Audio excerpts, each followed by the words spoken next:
I had a coach teach me this, and I always say this now. I tell any of my, my young friends or anybody, even my old friends probably need to hear this too, some of them.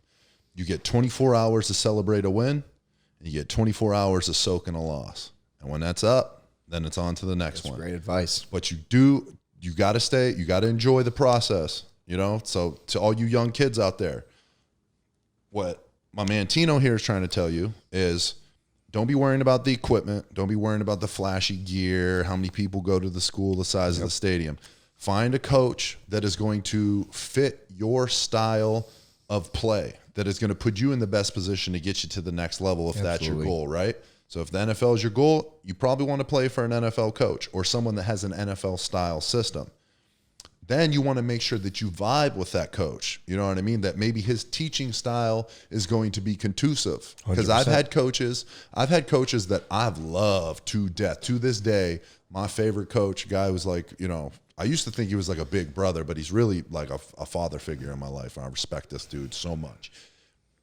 His style is not for everyone. There are certain kids, and he knows this, so he knows when he's recruiting certain kids. But like for you out there, you got to know certain coaches, the way they teach, they may be great coaches, but they just might not vibe. The personalities might not vibe. Yep. So you need to know that. You got to do your homework. That's why you got to talk to these coaches when you get the chance. Be face to face with them. And don't be afraid. I know you're young and you're used to having authority kind of, know better and them to approach you and they kind of talk to you and you speak when spoken to, but like you're entering a world of like half amateurism, half professionalism. And now it's time for you to take that next step. Question them, ask them things, ask them hard questions about, how, to get their personality out of them, and you be you around them. Be genuine around them so that they can see who you are, and then you can see how they react to you, because that's going to be very important. That's the best advice, I think, right there. Vibing with the coaches, I think, is a number one thing. Very important. Then another thing also, the school itself, the city, you know what I mean? The education. It's like, listen, it's going to end someday. Hopefully it doesn't end until you're 30 and you're rich and you got a pension and your 401k's fat. Pretty, you know what I mean? You know what I mean? And you ride off on the sunset forever and you got no more bosses. Whenever you do, whatever it is you do it on your term. I hope that happens to everybody. But the reality of the fact is that that's not going to happen. So you need to set yourself up to be in the best position to win for life. And that is what Tino was saying. It was knowing what the school is you're going to, what they're good at, whether it's business, 100%. Whether it's arts, whether it's science, whatever it is, you've got to be able to be in a place where it will facilitate those things for you. Yep.